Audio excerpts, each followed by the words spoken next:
അസ്മാഉൽ ഹുസ്ന ചൊല്ലുന്നവർക്കറിയാം, യാ ബാഖി യാ അല്ലാഹ്. അസ്മാഉൽ ഹുസ്നയിലെ അതിവിശിഷ്ടമായ ഒരു ഇസ്മാണ് യാ ബാഖി യാ അല്ലാഹ്.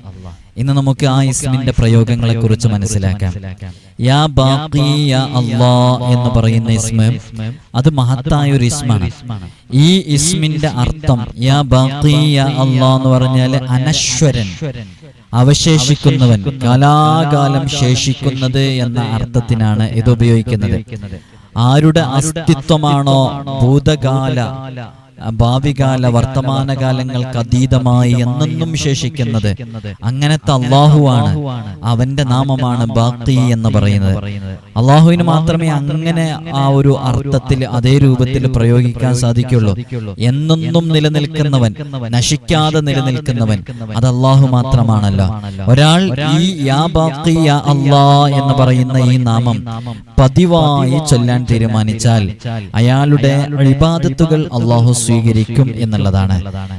ഇബാദത്തുകൾ സ്വീകരിക്കുന്ന പറഞ്ഞാൽ അതിലുള്ള പാകപ്പിഴവുകളും അതിലുള്ള പോരായ്മകളൊക്കെ, നമ്മൾ നിസ്കരിക്കുമ്പോൾ ഒരുപാട് പിഴവുകൾ ഉണ്ടാകും. ഈ ഇസ്മിന്റെ വലിയ ഫളലുണ്ട്. അതൊക്കെ അഫ്വ് ചെയ്ത് അള്ളാഹു അത് സ്വീകരിക്കാൻ കാരണമാകും. അവന്റെ പദവികൾ അത് നിലനിർത്തപ്പെടുകയും ചെയ്യും. ഇത് യാ ബാഖി യാ അല്ലാഹ് എന്ന് പറയുന്ന ഇസ്മാണല്ലോ. അപ്പൊ ഇതിന്റെ അർത്ഥം നോക്കൂ, അനശ്വരമായത്, എന്നെന്നും ശേഷിക്കുന്നത്. അപ്പൊ ഒരു കാര്യം നിലനിൽക്കാൻ വേണ്ടിയിട്ട് നമുക്ക് അല്ലാഹു സുബ്ഹാനഹു വ തആല നൽകിയ ഒരു നിഅമത്ത്, ഒരു അനുഗ്രഹം, അത് ഒരുപാട് കാലം നിലനിൽക്കാൻ വേണ്ടിയിട്ട്, അതൊരിക്കലും നഷ്ടപ്പെടാതിരിക്കാൻ വേണ്ടിയിട്ട് നമുക്ക് ഈ ഇസ്മിനെ പതിവാക്കാവുന്നതാണ്. ഇതിന്റെ ചെറിയ ചെറിയ പ്രയോഗങ്ങളാണ് നമ്മൾ പറഞ്ഞു വരുന്നത്. ഇപ്പൊ ഒരു ഉദാഹരണം പറഞ്ഞാൽ, നമുക്ക് പെട്ടെന്ന് ഒരു ജോബ് ലഭിച്ചു. ആ ജോബിന് ഒരിക്കലും നഷ്ടപ്പെട്ടു പോകരുത്. കാരണം നമ്മൾ എൻജോയ് ചെയ്യുന്ന ജോലിയാണ്. അതേപോലെ തന്നെ നമ്മളതൊരു പാഷനാക്കി കാണുന്നു. നമുക്കൊരു സ്ട്രെസ് നൽകുന്നില്ല, ടെൻഷൻസ് ഫ്രീ ആയിട്ടുള്ള ഒരു ജോബാണ്. എന്നാൽ യാ ബാഖി യാ അല്ലാഹ് എന്നുള്ളത് ഒരു 100 പ്രാവശ്യം ചൊല്ലാൻ വേണ്ടിയിട്ട് എല്ലാ ദിവസവും ഏറ്റെടുക്കുക. മനസ്സിന്റെ ഉള്ളിൽ എന്താ നിയ്യത്ത് വേണ്ടത്? എന്നെന്നും നിലനിൽക്കുന്ന അനശ്വരമായ, ഒരിക്കലും നശിക്കാത്ത, നഷ്ടപ്പെട്ടു പോകാത്ത, നശിക്കാത്ത, എന്നെന്നും ശേഷിക്കുന്ന, ബാക്കിയാകുന്ന ആ റബ്ബിന്റെ നാമല്ലേ. അപ്പൊ ആ ഒരു നാമത്തിന്റെ ഇസ്മിന്റെ ബറക്കത്തുകൊണ്ട് നമ്മുടെ ആ അനുഗ്രഹവും അതേപോലെ നിലനിൽക്കാൻ കാരണമാകും, ഒരുപാട് കാലം നിലനിൽക്കാൻ. അള്ളാഹു നമുക്ക് തൗഫീഖ് നൽകി അനുഗ്രഹിക്കുമാറാകട്ടെ. എല്ലാ നിസ്കാരങ്ങൾക്ക് ശേഷവും ഇത് 100 പ്രാവശ്യം യാ ബാഖി യാ അല്ലാഹ് എന്ന് 100 പ്രാവശ്യം അതിങ്ങനെ ചൊല്ലിക്കൊണ്ടിരുന്നാൽ അവന്റെ ജോലി, അവന്റെ സ്ഥാനം, അവന്റെ നേതൃത്വം, ഇവയിലൊക്കെ അതിൽ അടിക്കടി ഉയർച്ചയുണ്ടാവുകയും ആ ഉയർച്ച നീങ്ങിപ്പോകാതെ എന്നെന്നും ശേഷിച്ച് നിലനിൽക്കുകയും ചെയ്യും. ലോകം മുഴുവനും ഒത്തു ശ്രമിച്ചാലും അവനെ താഴെ ഇറക്കാൻ കഴിയില്ല. അത്രമേൽ മഹത്വമുണ്ട് യാ ബാഖി യാ അല്ലാഹ് എന്ന് പറയുന്ന ഇസ്മിന്. അപ്പൊ നിങ്ങൾ ആലോചിച്ച് നോക്കൂ, ജീവിതത്തിൽ അത് പതിവാക്കാൻ വേണ്ടി ശ്രമിക്കുക.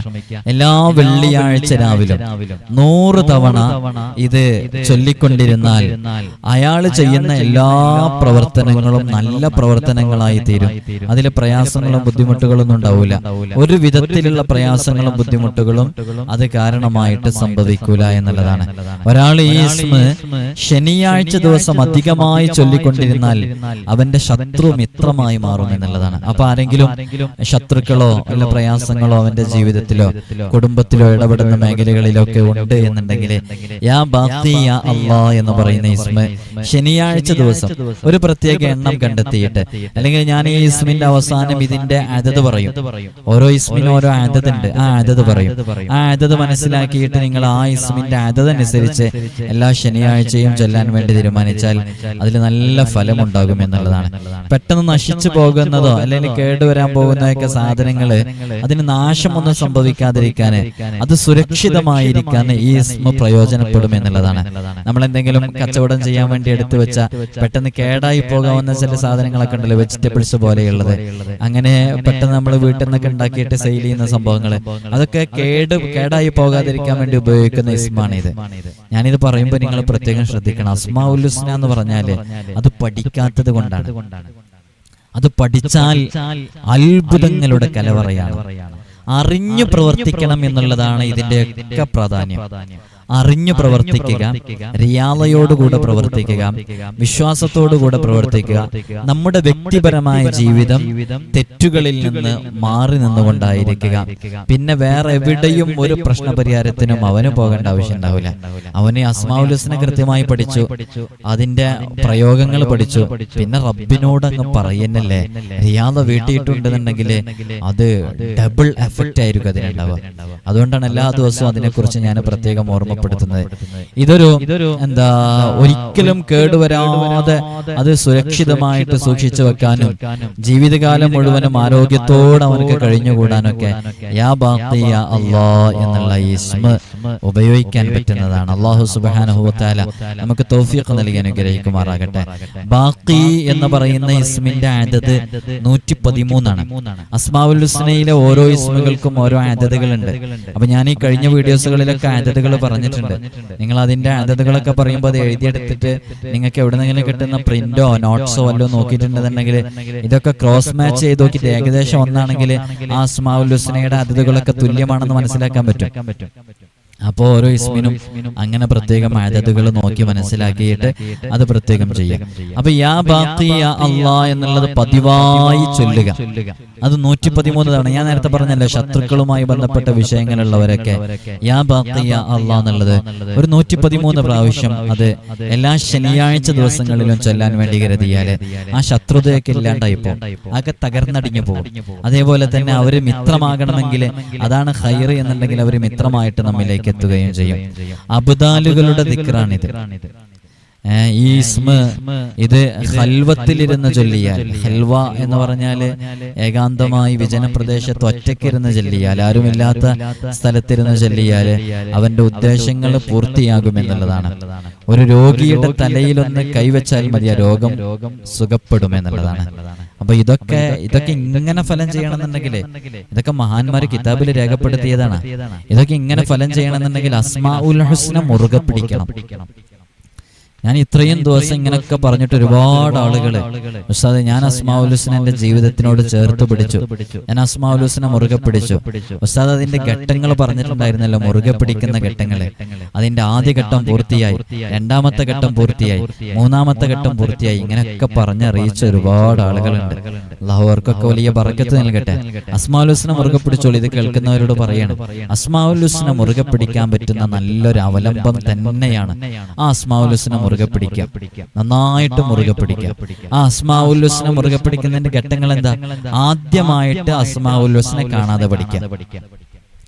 രണ്ടാമത് അതിന്റെ ചെറിയ അർത്ഥങ്ങൾ ഉണ്ടാകും. യാ അല്ലാഹു, യാ റഹ്മാനു, യാ റഹീമു, യാ മലിക്കു, യാ ഖുദ്ദൂസു, യാ സലാമു, അതൊക്കെ നിങ്ങളുടെ കയ്യിലുള്ള ഏടുകളിലൊക്കെ ഉണ്ടാകും. മൂന്നാമത് നിങ്ങൾ അസ്മാഉൽ ഹുസ്ന നിരന്തരം ചൊല്ലുക. അപ്പൊ അതിന് ഞാൻ പറഞ്ഞു, നമ്മുടെ നൂറെ മദീനയുടെ മജ്‌ലിസിൽ എല്ലാ ദിവസവും അസ്മാഉൽ ഹുസ്ന രാവിലെയും വൈകുന്നേരം ചൊല്ലുന്നുണ്ട്. നിങ്ങൾ പങ്കെടുത്താൽ മതി. ചൊല്ലുന്ന ദിവസങ്ങളൊക്കെ പ്രത്യേകം ഡേറ്റ് ഉൾപ്പെടെ അത് കലണ്ടറിൽ രേഖപ്പെടുത്തിയാല് അത് നല്ല നമുക്കൊരു എണ്ണം കിട്ടും അതിന്റെ, അല്ലെ? അസ്മാഉൽ ഹുസ്ന ചൊല്ലിയതിന്റെ അങ്ങനെ എണ്ണം കിട്ടിക്കഴിഞ്ഞാല് നമുക്ക് ഇത്ര ചൊല്ലിന്ന് നമുക്ക് ആ റിയാദയുമായി ബന്ധപ്പെട്ട വിഷയങ്ങളൊക്കെ നമുക്കൊരു മനസ്സംതൃപ്തി ഉണ്ടാക്കാനൊക്കെ കാരണമാകും. അപ്പൊ ഒരു എണ്ണം പിടിച്ചത് അത് പ്രത്യേകം ചൊല്ലുക. അതേപോലെ തന്നെ അത് ചൊല്ലിയതിന്റെ ശേഷം അങ്ങനെയാണ്. അതിനുശേഷം ചെറിയ റിയാദകളുണ്ട്, വലിയ റിയാദകളുണ്ട്. ചെറിയ റിയാദ മാക്സിമം എല്ലാവരും പൂർത്തിയാക്കി വീട്ടാൻ വേണ്ടി ശ്രമിക്കുക. ചെറിയ റിയാദ വീട്ടാൻ വളരെ എളുപ്പമാണ്. ഞാൻ അതിന്റെ രൂപം മറ്റൊരു വീഡിയോയിൽ പറഞ്ഞിട്ടുണ്ട്. അപ്പൊ ആ വീഡിയോ കണ്ടിട്ട് ചെറിയ റിയാദ പൂർത്തിയാക്കി വീട്ടാൻ. ഇനി ചെറിയ റിയാദ പൂർത്തിയാക്കി വീട്ടി എന്നാൽ പിന്നെ അത് കൊണ്ടു നടക്കൽ എങ്ങനെ? ഒരു ദിവസം ചുരുങ്ങിയത് ഒരൊറ്റ തവണ എല്ലാ ഇസ്മും പറഞ്ഞാൽ മതി. അപ്പൊ അസ്മാഉൽ ഹുസ്ന ഒരു ദിവസം ഒരു തവണ ചൊല്ലിയാലും മതി. അപ്പൊ അത് കൊണ്ടു നടക്കല്ലേ. പിന്നെ നമുക്ക് അസ്മാഉൽ ഹുസ്നയുമായിട്ട് ബന്ധം അഭേദ്യമായ ബന്ധമായി. അപ്പൊ നമ്മൾ ഈ പറഞ്ഞ കാര്യങ്ങളൊക്കെ സംഭവിക്കും. ഏതെങ്കിലും ഒരു രോഗിയുടെ തലയിൽ കൈവച്ചിട്ട് നമ്മള് ആ ഒരു ഇസ്മങ്ങ് ചൊല്ലിക്കഴിഞ്ഞാല് ആ രോഗം ഭേദപ്പെടും. അതെങ്ങനെ ഭേദപ്പെടും? അത് അസ്മാഉൽ ഹുസ്നയുടെ ആ എഫക്റ്റ് ആണ്. അപ്പൊ അസ്മാഉൽ ഹുസ്ന മുറുകെ പിടിക്കാൻ കഴിയണം. ഇതൊരു സ്പിരിച്വാലിറ്റിയാണ്. സ്പിരിച്വാലിറ്റി പറഞ്ഞാൽ ഇതൊരു ആത്മീയതയാണ്. ഇത് ആ രൂപത്തിൽ തന്നെ കാണണം. ഇത് അള്ളാഹുവിന്റെ ഇസ്മുകള്, ദുനിയാവിൽ ആഖിറത്തിലൊക്കെ ഏറ്റവും മഹത്തായ ഇസ്മ. ആ ഇസ്മ അള്ളാഹുവിനെ വിളിക്കുന്ന ഇസ്മാണ്. യാ അല്ലാഹു യാ അല്ലാഹ്, യാ റഹ്മാനു യാ അല്ലാഹ്, യാ റഹീമു യാ അല്ലാഹ്. ഇങ്ങനെ അള്ളാഹിനെ നേരിട്ട് വിളിക്കുന്ന ഇസ്മാണ്. അതുകൊണ്ട് തന്നെ അതിന്റെ റിയാദ വീട്ടാന്ന് നമ്മുടെ ശരീരത്തിനെ മെരുക്കിയെടുക്കുകയാണ്, പാക പാകപ്പെടുത്തിയെടുക്കണ്. ഈ ഇസ്മുമായിട്ടുള്ള അഭേദ്യമായ ബന്ധമുണ്ടാക്കിയെടുക്കണ്. ആ ബന്ധമുണ്ടാക്കിയെടുക്കുന്നതിലൂടെ റിയാളങ്ങ് പൂർത്തിയാക്കി വീട്ടലോടുകൂടെ, കഠിനമായ റിയാളകളിൽ ഏർപ്പെടലോടുകൂടെ ഈ ഇസ്മുമായി ഏൽപ്പിക്കപ്പെട്ട ഇതിന്റെ മലക്കുകള്, ഇതിന്റെ ഹാദിമീങ്ങള്, അവരുടെ കീഴിലുള്ള നായകന്മാര്, ഇവരൊക്കെ ഈ ഇസ്മ വിളിക്കുന്ന സമയത്ത് നമ്മുടെ സഹായത്തിന് എത്തുകയാണ്. അതാണ് ഈ അസ്മാഉൽ ഹുസ്നയുടെ അത്രയും വലിയ മഹത്വം എന്ന് പറയുന്നത്. അവരതിന്റെ സഹായത്തിന് എത്തുകയാണ്. പെട്ടെന്ന് നമുക്ക് ഒരു വസ്തു കളഞ്ഞുപോയി, ഒരു വസ്തു കളഞ്ഞു പോയിട്ടുണ്ടെന്നുണ്ടെങ്കിൽ ആ കളഞ്ഞു പോയ വസ്തു നമുക്ക് തിരിച്ചു കിട്ടണം. എന്നാൽ തിരിച്ചു കിട്ടണം എന്നുണ്ടെങ്കിൽ മഹാന്മാർ പറഞ്ഞൊരു ഇസ്മുണ്ട്. അതിൽ പെട്ട ഒരു ഇസ്മാണ് യാ ജാമിഉ യാ അല്ലാഹ്. ഏത്? യാ ജാമിഉ യാ അല്ലാഹ്.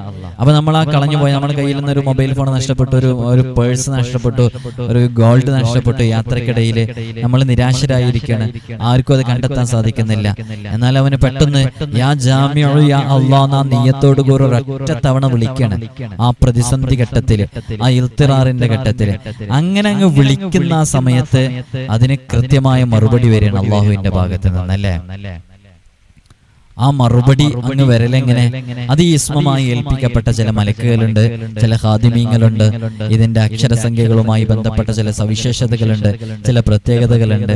അതെല്ലാം കൂടെ ആയിട്ട് നമ്മുടെ ആവശ്യങ്ങൾ അങ്ങ് നിറവേറ്റി തരുമെന്നുള്ളതാണ്.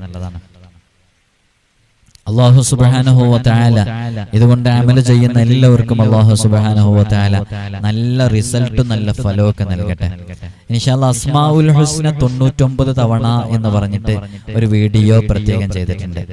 ആ വീഡിയോയിൽ നോക്കിയാൽ റിയാള വീട്ടേണ്ട പൂർണ്ണമായ രൂപം അതിൽ പറഞ്ഞിട്ടുണ്ട്. അതിലൊരൊറ്റ കാര്യം മാത്രമാണ് നമ്മൾ സ്കിപ്പ് ചെയ്ത് മാറ്റി വെച്ചിട്ടുള്ളത്. അത് അസ്മാഉൽ ഹുസ്നയിലെ ഓരോ ഇസ്മിന്റെയും എണ്ണം എത്രയാണ് എന്നുള്ളത് നമ്മൾ മാറ്റി വെച്ചിട്ടുണ്ട്. അത് കൃത്യമായി എഴുതാനുള്ള ഒരു ടൈം ഇട്ടാത്തോണ്ടാ. നമ്മൾ ഏതൊക്കെയോ വീഡിയോയുടെ താഴെ ആരൊക്കെയോ അസ്മാഉൽ ഹുസ്നയുടെ എണ്ണങ്ങളൊക്കെ കൃത്യമായി എഴുതിയിട്ട് എണ്ണം ഓരോ ഇസ്മിന്റെ നേരം എഴുതിയിട്ട് അയച്ചിട്ടൊക്കെ ഉണ്ട്. നിങ്ങൾക്ക് അതൊക്കെ നോക്കിയാൽ കിട്ടും. അതിലൊക്കെ നോക്കിയിട്ട് നിങ്ങൾ അസ്മാഉൽ ഹുസ്നയുടെ എണ്ണം അനുസരിച്ച് റിയാള പൂർത്തിയാക്കി വീട്ടി, നോമ്പിന്റെ സമയത്ത് പൂർത്തിയാക്കി വീട്ടിയാല് അതിന് നല്ല ഫലങ്ങൾ ഉണ്ടാവും. മഹാന്മാരൊക്കെ റിയാളകള് അത് കംപ്ലീറ്റ് ചെയ്യല് നോമ്പ് കാലത്താണ്.